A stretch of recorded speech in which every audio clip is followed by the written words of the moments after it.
오늘부터는 이제 자유롭게 이 말씀을 나누도록 합니다. 자, 형제 자매님들이 이제 시간 드릴 테니까.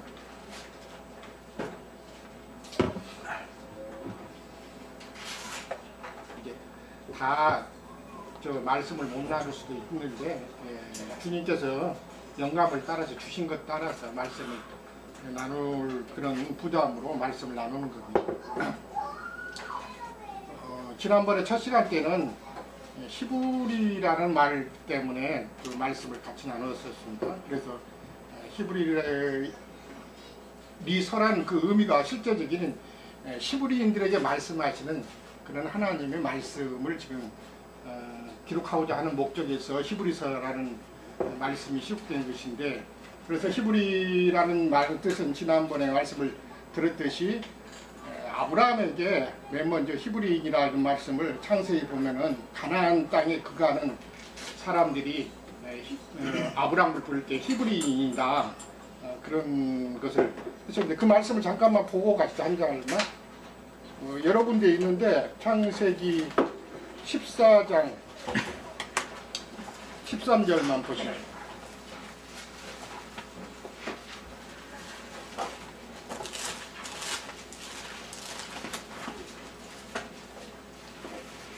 도망한 자가 와서 히브리 사람 아브라함에게 알리니. 그렇게 했습니다. 그 앞에 보면은 히브리 사람 아브라함에게 알리니. 그러니까 그때 그 사람들은 아브라함을 부를 때 앞에 그냥 아브라함이라고 하고 히브리 사람 아브라함이라 그랬는데, 그 히브리라는 의미가 아까 말씀을 드렸듯이 강을 건너온 자가, 근데 실제로 유브라데스 강을 건너서 아브라함이 가나안 땅에 들어와 있기 때문에 이것을 말씀하시는 것인데, 결국은 영적인 의미도 두 번째 강을 건너서 본토 친척 아비집을 떠나서 나온 무리들을 지금 말할 때 히브리인이라, 히브리 사람이라 이렇게 말하는 걸 볼 수가 있죠. 그때 당시에 역사적으로서야 아브라함이 본토 친척 아비집을 떠나서 나온 사람이었기 때문에 가나안 사람들이 아브라함을 부를 때 그렇게 말씀하셨는데, 그럼 오늘날은 우리에게 적용할 때 이 히브리서는 히브리인들에게 주신 말씀인데, 그럼 영적 적용을 어떻게 할 것이냐, 그런 것을 한번 생각해 보실 필요가 있는데, 본토 친척 아비집을 떠나서 강을 완전히 건너서 가나안 땅에 들어온 사람들을 부를 때 히브리인이라, 또 아브라함의 후손이다, 이렇게 말하는 걸 볼 수가 있는 것이죠. 그래서 그 사람들에게 주신 말씀이라 그런 뜻입니다. 자, 그리고 결국은 그 강을 건너온 사람들이라는 것은 두 번째 강을 건너온 사람들을 말씀하시는 것이기 때문에, 지난번에 말씀을 드렸듯이 두 번째 강을 건넌 사람들이라는 것은 그리스도의 초보를 떠나서 완전한 대로 나아가기를 추구하는 사람들이 주신 말씀이다, 그것을 생각하시면서 오늘 히브리서 1장 이제 말씀들을 같이 한번 더 참고를 하시는 것인데, 1장은 2절에 있는 말씀이 이제 주가 되겠죠. 이 모든 날 마지막에는 아들을 통하여, 우리 성경에는 그렇게 말씀하셨는데 더 정확한 의미는 아들을 안에서 우리에게 말씀하셨으니, 그런 뜻입니다. 이 말씀은 마태복음 17장에서 주님께서 베드로와 누구죠? 야고보와 요한을 데리고 높은 산에 올라가 가지고 영광 가운데서 말씀하셨다 한 말씀을 잘 한번 생각을 해 보시기 원합니다. 거기 말씀을 잠깐 가서 보시죠. 마태복음 17장.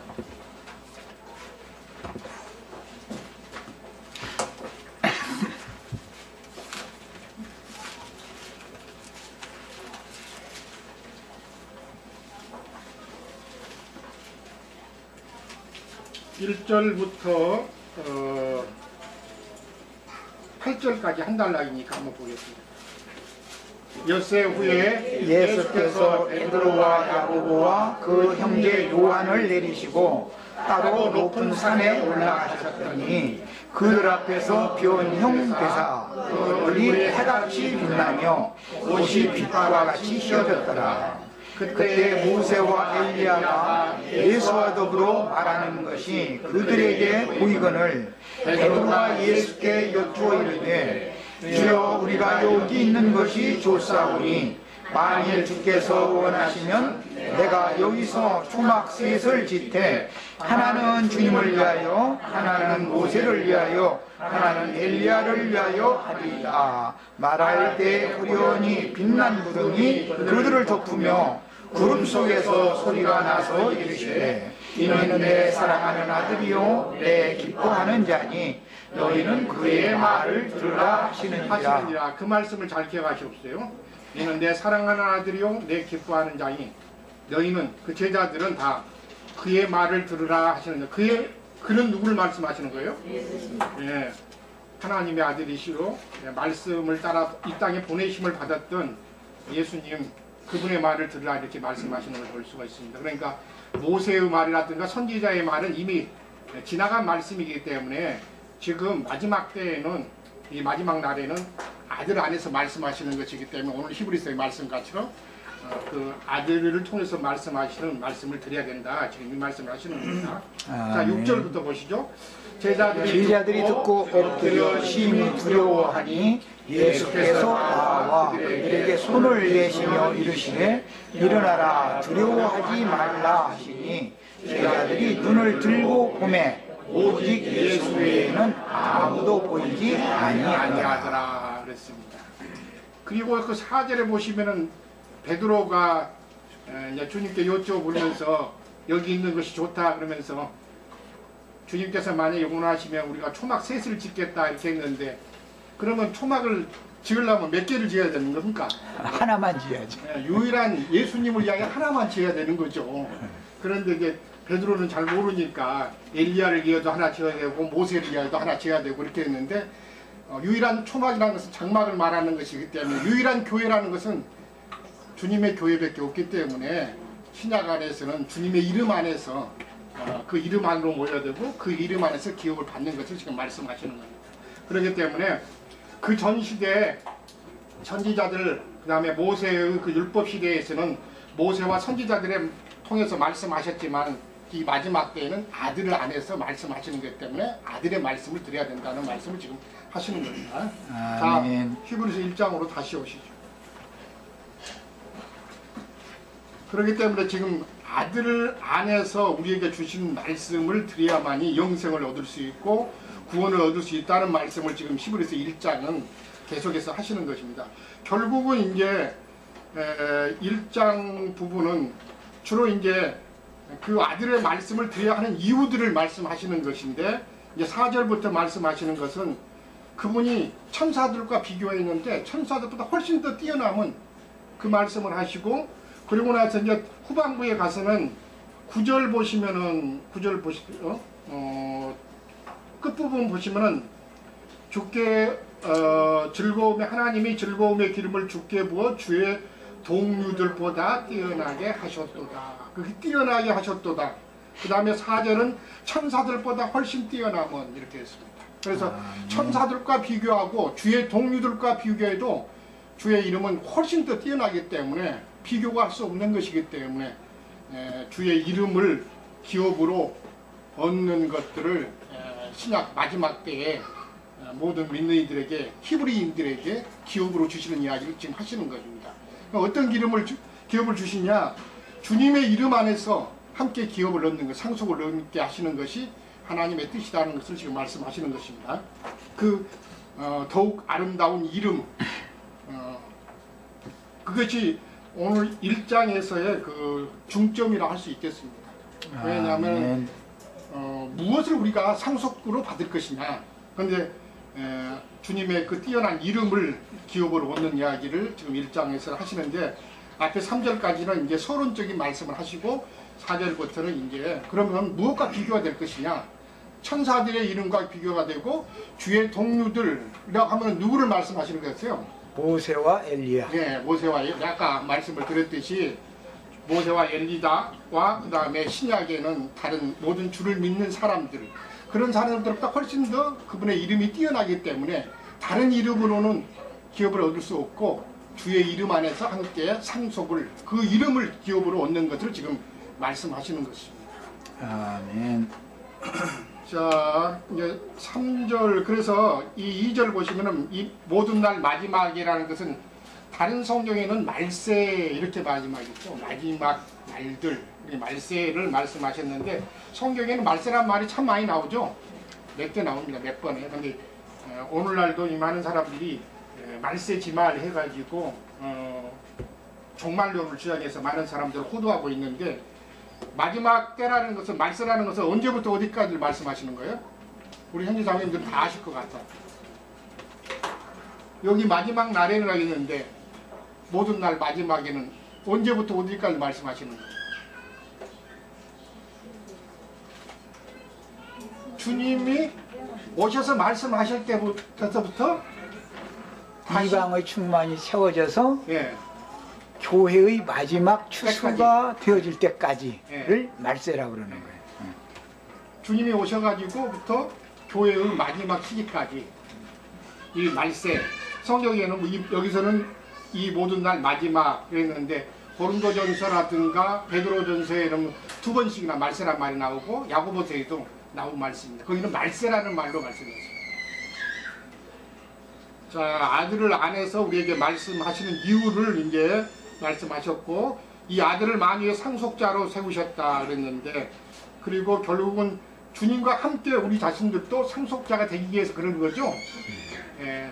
근데 상속자라는 이런 말을 지금 하셨는데, 이 상속자라는 말 안에 창세기에서부터 근거된 말씀인데, 상속은 누구에게만 해주는 겁니까?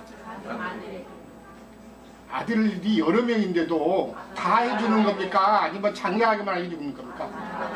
예, 맏아들, 장자. 다른 말로는 후사에게만 이 상속권이 있는 걸 볼 수가 있습니다. 아들이 많다 하더라도, 지금 우리나라는 민법에는 많은 자녀가 있으면 딸까지도 다 상속을 해주지만은, 하나님의 말씀 안에는 만유의 상속자는 예수님 자신이니까 맏아들이시니까 그 맏아들 안에 연합되신 분, 맏아들과 함께 하신 그분들에게만, 지금 완전하게 연합되신 그분들에게만 오늘 그 11장 맨 마지막 절에 보면 모든 천사들은 섬기는 영으로서 구원받을 상속자들을 위하여 섬기라고 보내심이 아니냐 그랬는데, 그전 성경에서는 상속자란 말 않고 뭐라고 그랬어요? 후사. 예, 후사라고 기록되어 있죠. 후사나 상속자나 다 같은 말씀인데, 상속자란 말이 더 엄격하게 맞는 거죠. 후사는 아들들이 다 후사가 될 수가 있지만은, 자식을 낳고 그 아버지의 아들 된 사람들이 다 후사가 될 수 있지만, 더 하나님 앞에서의 상속자라는 것은 장자를 말하는 것이기 때문에, 그래서 성경 창세기에 보면은 장자의 명분이 나오고 그 다음에 장자권이 나오는 것을 그래서 말씀하시는 거죠. 이 상속권이 있는 것이기 때문에.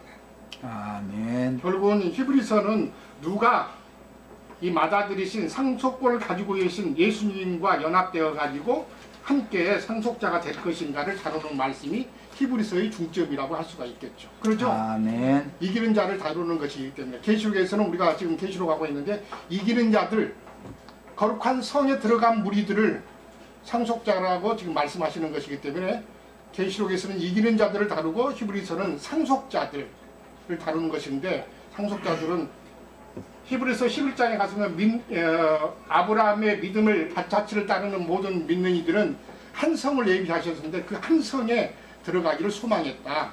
그 성에 들어가는 것이 완전한 데 나가는 것이다. 히브리서는 이렇게 말씀하신 걸 볼 수가 있습니다. 아멘. 자, 그래서 이 아들을 만유의 상속자로 세우셨다는 말씀을 드렸고, 그로 말미암아 모든 세계를 지으셨다. 이 모든 세계라는 것은 영적인 세계든 물질적인 세계든 그 다음에 천사들의 세계든 사람들의 세계든 그 모든 세계죠, 실제로.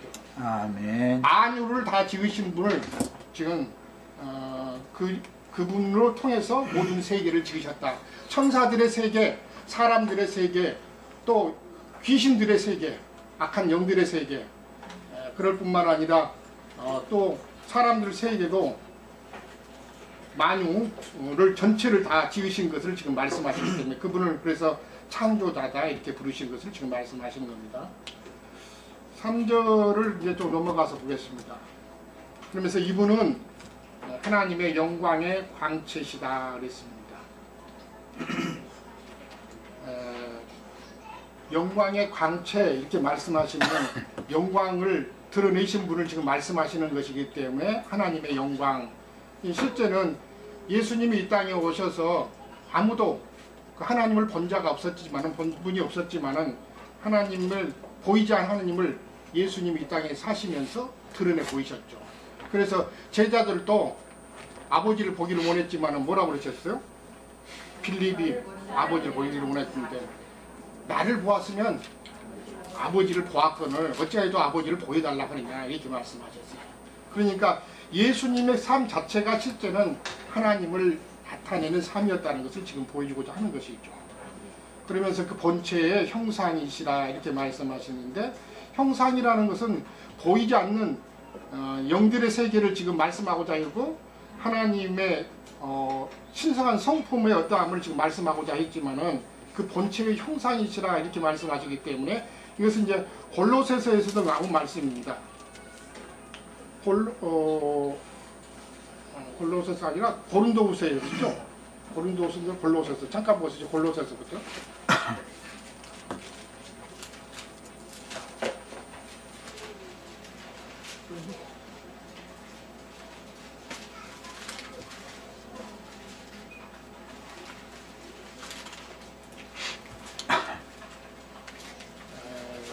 본체의 형상이시라 1장 1장입니다.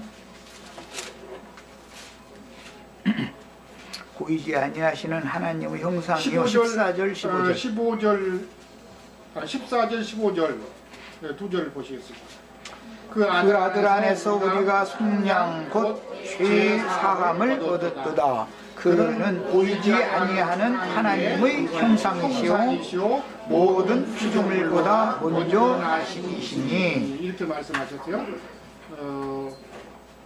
완전히 17절 예. 또한 그가 만물보다 먼저 계시고 만물이 그 안에 함께 섰느니라. 세워졌느니라 다른 말로는 그렇게 있습니다. 그래서 여기 보이지 아니하는 하나님의 형상이시오 그랬습니다. 형상이라는 말은 영들의 세계를 어떠함을 지금 말씀하시는 것이기 때문에 인격 육신의 눈으로는 볼 수 있는 것이 아니고 하나님 자신의 어떠함을 나타내는 것인데 사람으로서는 그 나타낼 수 없는 것이지만은 하나님의 어떠하심을 그의 아들이신 예수님이 이 땅에 오셔서 그 삶을 통해서 그분 자신을 나타내는 표현을 지금 이렇게 말씀하시는 것이죠. 아멘. 히브리서 1장으로 다시 가시죠. 그러면서 그의 능력의 말씀으로 만물을 붙드시고 창조만 하시는 것이 아니라 만물을 붙드시고 계셨다 그러는데 특별히 만물을 붙드시고 가운데에서는 형제 자매님들을 붙드시고 계시는 것을 지금 특별히 말씀하시고자 해서 말씀하신 것입니다. 밖에 있는 만물이 하나님이 지으신 질서대로 이렇게 움직여지는 것도 물론 지구가 잘 돌아가고 있고 그 다음에 우주의 행성들이 부딪히지 않고 이렇게 돌아가고 있는 것도 만물을 붙드시는 그분의 붙드심으로 말미암아 질서 정연하게 돌아가고 있는 것이지만 더 깊은 의미에서는 영적인 것을 의미하고 말씀하고자 하는 것이기 때문에 우리 자신들이 주님 앞에 말씀을 따라서 구원을 얻고 나서도 넘어지지 않고 세움을 잇는 것은 그분께서 우리를 붙드시고 계시는 것이기 때문에 넘어지지 않고 있는 것입니다. 아멘. 이런 것에 대해서 인식이 분명해지셔야 됩니다. 아멘. 그래서 로마서 14장인가 그런 데서 보면 지금 넘어지고 세워지는 것은 어디 안에 있다고 그랬어요? 누구에게 있다고? 주인의 손에 네, 있다. 주님의 손에 있다는 것을 지금 말씀하시고 주님께서 붙드시지 않으면 넘어지는 것이고 주님께서 우리 나 자신을 붙들어 주시는 것이기 때문에 내가 주님 앞에 지금 세워져 있는 것입니다. 그래서 만물을 붙드시고 또 우리 성경에서는 그냥 나왔는데 보존해 주시고 라는 말씀도 거기 있는 것입니다. 그 다음에 죄를 정결하게 하는 일을 하시고 왜? 우리 속에서부터 그분이 지키시고 있는 것이기 때문에 그분 안에서 우리 자신들이 구속함을 받을 뿐만이 아니라 씻겨지고 있고 그 다음에 죄사함을 받고 있는 것 때문에 죄를 정결하게 하는 일을 하시고 이 말씀은 나중에 이제 9장에서부터 가서 10장까지 히브리서 8장, 9장, 10장에 가서 하시면은 죄를 정결하게 하시는 일에 대해서 그때 소상하게 같이 말씀을 더 나누기로 하겠습니다. 그 다음에 높은 곳에 계신 지극히 크신 이의 우편에 앉으셨다 그랬습니다. 지극히 크신 이의 우편 또는 다른 성경에서는 지극히 이엄 있으신 분의 우편 이렇게 말씀하셨는데 주님께서 우리 형제자매님들 함께 계시는 것이죠. 지금 그러면 주님께서 계시는 곳이 지극히 높으시니 우편이죠. 그럼 어디를 말씀하실 것 같아요 지금? 네, 영화 안에서 주님과 함께 있는 편은 지금 주님의 지극히 크신 이의 우편에서 함께 있는 것입니다. 우리 자신들이. 왜냐하면 에베소서 2장에 보시면 우리 자신들이 죽었던 자들인데 살리셔가지고 어디에 앉히셨다고 그랬어요? 네, 하늘에 앉히셨는데 하늘에 앉혀진 것만이 아니라 이것은 지극히 크신 이의 우편에 주님께서 앉아 계실 뿐만 아니라 우리 자신들도 함께 오르셨다 하면 주님과 함께 우편에 앉아 있는 것으로 지금 영적인 실제를 지금 말씀을 드리는 겁니다. 그리고 나서 이제 4절부터 천사와 이제 비교하는 부분을 말씀하시고 9절부터서는 주의 동료들과 비교해서 가장 뛰어난 이름을 그분께서 얻으셨다. 그래서 그 뛰어난 이름은 천사들과도 비교가 안 되고 주의 동료들과도 비교 안 되고 그 아름다운 이름, 뛰어난 이름을 얻게 하셨다 그러는데 이 뛰어난 이름에 대해서는 다 아시는 것 같지만 빌립보서를 한 장 읽고 좀 마치겠습니다. 빌립보서 2장을 같이 보시죠. 5절부터 11절까지 한번 같이 보겠습니다. 너희 안에 이 마음을 품으라. 곧 그리스도 예수의 마음이니 그는 근본 하나님의 본체시나 하나님과 동등됨을 취할 것으로 여기지 아니하시고 오히려 자기를 비워 종의 형체를 가지사 사람들과 지내셨고 사람의 모양으로 나타나사 자기를 낮추시고 죽기까지 복종하셨으니 곧 십자가에 죽으시니라.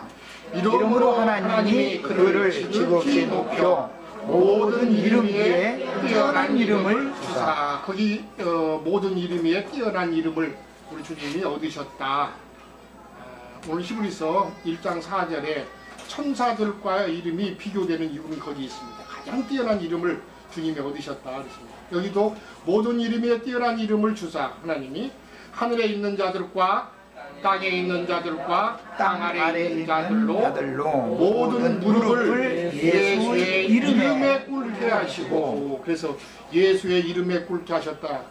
우리 자신들도 주님을 주라고 부르면서 그분의 이름 앞에 굴복된 거죠. 아멘. 무릎을 꿇은 거죠. 우리 자신들은 죄인이라고 고백하면서 그러면서 주의 이름 앞에 우리 자신들이 다 굴복되어서 주라고 만유해 주시라고. 그래서 우리 자신들의 죄를 사해 주시고 그분 이름 안에서 함께 기업을 얻기를 원한다는 그런 마음으로 우리 자신들이 주님의 이름을 영접한 것입니다. 아멘. 이름에 물꾸르게 하시고 모든 입으로 예수 그리스도를 주라 신하여 하나님 아버지께 영광을 돌리게 하셨느니라. 이렇게 말씀하셨어요. 그렇기 때문에 히브리서는 가장 아름다운 이름, 가장 뛰어난 이름을 우리에게 기업으로 주시기를 원하셨다. 그래서 이 이름, 뛰어난 이름은 천사들과도 비교 못하고 주의 동료들과도 비교할 수가 없는 것이다. 그 말씀을 지금 하시는 겁니다. 4절부터는 이제 두 번에 걸쳐서 천사들과 그 다음에 동료들과 비교할 수 없고 뛰어난 이름을 가지신 주님에 대해서 지금 4절부터는 언급하는 나와있는데 저는 여기까지 하고 형제님들이 막 교통을 더 해주시고. 네, 자 우리 형제 자매님들 누구든지 참여하실 분. 많이. 이 말은 실제는 이제 야곱의 체험에서 보면 요단을 이렇게 건너간 것을 말하는 거예요. 근데 요단을 건널 때는 환도뼈를 침을 받은 것이 그 야곱의 체험이었죠. 환도뼈를 침을 받았다라는 말은 육적 자아가 육신의 생명이 하나님에 의해서 이제 손됨을 받았다, 이제 그런 뜻이에요. 그러니까 육신의 생명이라고 하는 것은 육적 자아다 그러는데 이런 혈육의 몸이 죽은 걸 말하는 게 아니고 자아가 믿음으로 죽음의 강을 건너간 거예요. 근데 이것은 누가복음 16장에 보면 큰 구렁이 끼어 있어서 이 편과 저 편을 사후세기에 가서는 이 편과 저 편을 건너갈 수가 없지만 이 생에 살아있을 때 그걸 건너야 된다라는 걸 강조하는 말씀이 나왔죠. 거지 나사로는 구름 건너로 갈 수 있었던 것은 이 생에서 이미 구름을 걷는 사람이었기 때문에 사후세계에서도 이미 이 생에서 건너 있었기 때문에 건너간 거고, 부자는 이 생에서 건너지 않았기 때문에 네가 이곳으로 오고자 해도 너 올 수 없다. 이제 이미 구원의 기회가 없다는 말이죠, 이제. 그러니까 우리가 지금 현재 이 생에서 육신을 입고 이렇게 살아있다는 것이 얼마나 귀한 은혜의 때이며 구원의 날들인가를 잘 이제 생각을 해보셔야 되겠어요. 그 다음에 이제 이름 얘기가 이제 우리 이영재님 이제 마무리에 기업을 얻는다라는 것은 상속을 받는다는 것은 그분의 이름을 상속받는 것이다 그랬는데, 그분의 이름 안에서 함께 상속받는 거, 이건 출애굽기 33장에 보면 하나님의 영광이고 하나님의 형상이죠. 그게 하나님의 또 얼굴이라고도 했어요. 자, 그러면 예수라는 이름 속에는 하나님의 영광이 포함되고 하나님의 형상이 포함되고 하나님의 얼굴이 예수 이름을 통해서 나타난다, 이제 이 말이에요. 이건 뭐 누구나 쉽게 알 수 있듯이, 예를 들어서 아무개 하면 그 사람 전체의 성품과 인격과 그 사람에 관련된 모든 것이 다 그 이름에 다 포함이 되는 거잖아요. 예, 이제 그런 개념이에요. 그래서 이제 오늘 말씀에서는 거기까지는 안 나갔는데, 만물을 붙들어 주신다라고 앞에 표현을 그렇게 해놔서 만물을 붙드시며 3절에 그렇게 됐어요. 능력의 말씀으로 만물을 붙드신다. 이제 이래서 말씀은 하나님인데 하나님의 말씀이 만물을 붙든다 그랬지만, 히브리서 이제 2장에 가보면은 천사들을 붙들어 주려 하심이 아니요 아브라함의 자손들을 붙들어 주려 하십니다. 여기 붙들어 준다라는 이 표현은 헬라어에서는 불꽃 같은 눈으로 항상 끊임없이 지켜본다, 바라본다, 이제 그런 뜻이에요. 우리들이 이제 자녀를 기를 때, 특히 우리 이제 요즘에 권자매님 보면 육신으로는 힘들어도 그 소녀들 때문에 자녀들 뭔 일을 하게 만들려면 소녀들은 권자매님이 봐야 되잖아요. 그러려면 아이들 맡아놓고서 해차르면 애기들은 금방 가서 물에도 넘어지고 불에도 넘어지고 막 그러잖아요. 위험한 것들 모르니까. 그러니까 어떻게 해야 돼요? 항상 불꽃 같은 눈으로 지켜봐야 되는 것이죠. 이제 그런 개념이에요. 그러니까 만물을 붙들어 준다 그럴 때, 아까 우리 이영재님 얘기를 너무 잘했는데, 우리 신앙 양심과 마음의 생각, 정신을 그분의 성령으로, 성신으로 우리의 중심을 늘 꿰뚫어 보시면서 이렇게 바라보시는 상태를 말하는 거예요. 이렇게 하는 것이 실제적으로는 하나님 앞에 우리가 안전하게 지키심을 받고 보호를 받는다라는 개념이라는 걸 아실 수가 있을 거예요. 자, 요 두 가지만 이제 지적을 하고, 다음 시간에 지금 이 말씀은 한 가지, 이제 이 히브리인들에게 보내는 이 성령의 편지라고 하는 것은, 히브리인들은 사실은 본토에서 다 흩음을 당해 가지고 이방인들과 이게 다 섞여서 살게 마련이죠. 그래서 그 역사를 보면은 히브리인들이 고난을 참 많이 받는 민족이에요. 그런데 이제 그런 사람들 보고는 흩어진 나그네다 그래요. 디아스포라라고 그래요. 하나님은 이방인의 구원을 위해서 때가 되면 이방인들에게 전도를 하셔야 되니까 먼저 말씀을 받았던 히브리인들을 이방 중에 흩어버리는 거예요. 그래가지고 이방 중에 흩어 살게 하셔요. 이게 하나님의 경륜이에요. 히브리인이면서 이방 중에 흩어져 살던 사람들은 히브리의 언어도 문화도 알고 이방인들의 언어와 문화를 알기 때문에 히브리어로만 되어 있는 게 성경이었죠. 구약 성경이라는 건. 예수님이 오셨을 때는 물론 헬라어로 이게 이제 번역이 된 구약 성경만 번역이 되었던 그걸 가지고 전도를 했지만, 히브리 사람들에게만 주었던 말씀을 이방인들에게도 전하려면 히브리 사람들이 이방인들에게 가서 섞여 살고 있어야 사도들이 자기 동족, 자기 말, 문화가 통하는 사람들한테 먼저 가서 전도를 하면 그 현지에 있는 사람들이 이방인들에게 이제 전도를 한 거예요. 이런 방식으로 하나님은 모든 민족에게 이제 전도를 하셔요. 이제 우리들에게까지, 우리는 전 히브리어나 헬라어를 모르는 사람들이잖아요. 그런데도 우리에게까지 이런 말씀이 오게 된 거예요. 이게 하나님의 경륜입니다. 이제 히브리 사람들에게 주시는 이 성령의 편지는 궁극적으로는 육적 자아가 죽음의 강을 건너서 완전히 세상을 벗어나서 하나님의 세계에 진입한 사람들에게 성령께서 주시는 말씀이다. 그러니까 이건 전부 영적인 말씀이야 되겠죠. 그렇게까지 여기까지 하고. 성경 그 번역이 말씀 표현이 너무 차이가 많기 때문에 내가 성경이라고 하는 이 복음서에서 내놓은 걸 보면은 그분은 하나님의 하나님의 영광의 광채이시고 하나님의 실질의 표현이십니다. 뭐 다른 부분은 놔두고 여기 보면은 이제 우리 개역 개정 성경에는 본체의 형상, 영광의 광채시오 그분의 본체의 형상, 본체의 형상이라 이렇게 돼 있거든요. 근데 여기 회복력에는 하나님의 실질의 표현이다 이렇게 되어 있습니다. 표현이 상당히 다르죠. 그리고 나서 그분은 능력의 말씀으로 만물을 붙들어 주시고 보존해 주시며 죄들을 정결하게 하시고 높은 곳에 계신 위엄 있으신 분의 오른편에 앉으셨습니다 이렇게 돼 있고요. 4절에 보면은 이제 우리 개역 개정 우리가 선생님은 그가 천사보다 훨씬 뛰어남은 그들보다 더 아름다운 이름을 기업으로 얻으시미니 이렇게 돼 있는데 회복력에는 그분은 천사들보다 더 뛰어난 이름을 물려받으셨으므로 천사들보다 훨씬 더 뛰어나게 되셨다 이렇게 되어 있습니다. 그리고 공동번역은 보면은 내가 지금 세 가지를 지금 가지고 있으니까 한번 보겠는데요. 공동번역에는 3절이 그 아들은 하나님의 영광을 드러내는 찬란한 빛이시요 하느님의 본질을 그대로 간직하신 분이시며 본질을 간직하셨다 이렇게 되어 있습니다. 그 다음에 4절에는 보면은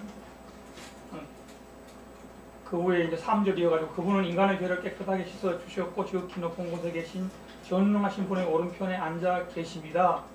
그리고 천사의 칭호보다 더 높은 아들이라는 칭호를 받으심으로 천사들보다 더 높은 분이 되셨습니다. 이렇게 되어 있습니다. 물론 뭐 뜻은 같을 수도 있지만 이제 좀 이제 표현상으로 보면은 이제 3절도 그렇고 4절도 그렇고 하나님의 본질이라고 이제 공동 번역은 돼 있고 이제 회복력은 하나님의 실질이라고 이렇게 이제 돼 있는 것을 볼 수 있습니다. 그렇게 볼 때 그러니까 예수 그리스도가 실제적으로는 하나님이다 이런 참 말이죠. 하나님이다 그 말. 하나님이다 이런 말이잖아요. 하나님이다 이런 말인데 이제 그리고 나서 이제 4절에 와서는 이제 우리 이제 개역 개정은 천사보다 뛰어남은 아름다운 이름을 기업으로 얻었기 때문에 그렇다 그랬는데 이제 이 회복력은 뛰어난 이름을 물려받으셨기 때문에 천사보다 훨씬 뛰어나다 이렇게 번역이 됐습니다. 됐고 이제 여기 또 공동 번역은 아들이라는 칭호를 받으심으로 천사들보다 더 높은 분이 되셨다 이렇게 되어 있습니다. 그럼 이제 저는 여기서 이제 번역이 다른 것을 말씀을 드렸는데 여기서 이제 한 말씀만 드리고 싶은 거는 그럼 결국은 예수 그리스도 사람의 모습을 가지고 온 예수 그리스도가 하나님의 성품, 인격, 실상이다. 성질 참 하나님이다. 그대로 물론 하나님이라고 하신 건 맞는데 그대로 이제 물려받으셨기 때문에 뛰어났다 이 말이잖아요. 그러면 이제 오늘 우리도 기업으로 받고 상속을 받는 건 결국은 하나님의 예수 그리스도의 그 인격, 성품, 본질, 성질 이런 것들을 물려받아야 기업을 물려받는 것이고 상속자가 되는 것이다 이 말입니다. 그러면 이제 저는 이제 여기서 핵심적으로 하고 싶은 얘기는 여러 가지 성경 해석들이 있어가지고 뭐 이런저런 얘기가 있지만 근본은 우리 개개인이 그리스도와 한 인격이 되고 한 성품이 되고 한 영이 되지 못하면은 아무것도 아니다 이런 얘기가 되는 거예요. 다른 거 다 온갖 걸 다 알아도 심하게 말하면은 뭐 해석이 뭐 여러 가지로 분분하게 뭐 있지만 그런 해석들이 근본적으로 우리 자신들이 우리의 영이 예수 그리스도와 하나가 되지 못하고 예수 그리스도의 어떠함을 그대로 영적으로 물려받지 못하면은 아무것도 아니다. 이런 얘기를 풀어가고 있는 거라고 말이에요. 성경 전체가. 예? 근데 이제 뭐 복잡하게 막 뭐 이름이 어떻고 기업이 어떻고 막 이래놓으니까 혼동스럽잖아요. 그죠? 결국은 이 사람의 모습으로 오신 예수 그리스도가 하나님의 본성, 본질, 그 형상, 그 인격, 성품 이런 것들을 물려받지 못했으면 하나님이 될 수가 없었다는 얘기예요. 다른 말로 하면 하나님이 될 수 없었다는 얘기예요. 예? 그 뭐 모습이 달라서 하나님이 된 것도 아니고 뭐 미남으로 생겨서 된 것도 아니고 뭐 힘이 세서 된 것도 아니라 이 말이에요. 중요한 건 하나님께서 하나님의 모든 것을 예수 그리스도에게 주셨기 때문에 하나님이 되셨다 이런 얘기예요. 사람의 몸을 사람의 형상을 입었지만 사람의 모습으로 오셨지만 예. 그럼 우리 자신도 마찬가지로 뭐가 어떠고 저떠고 이런 뭐 해석이 아무리 많아도 결국은 우리 한 사람 한 사람이 예수 그리스도의 어떠함을 바로 깨닫고 그것을 우리가 공유하지 못한다면은 아무것도 아니다. 이런 말을 성경이 하고 있다. 그 내용을 결과적으로 창세기부터 계시록까지 온갖 방법으로 해주고 있다. 이걸 말씀드리고 싶습니다. 아멘. 아멘. 자, 시간이 돼서 여기까지.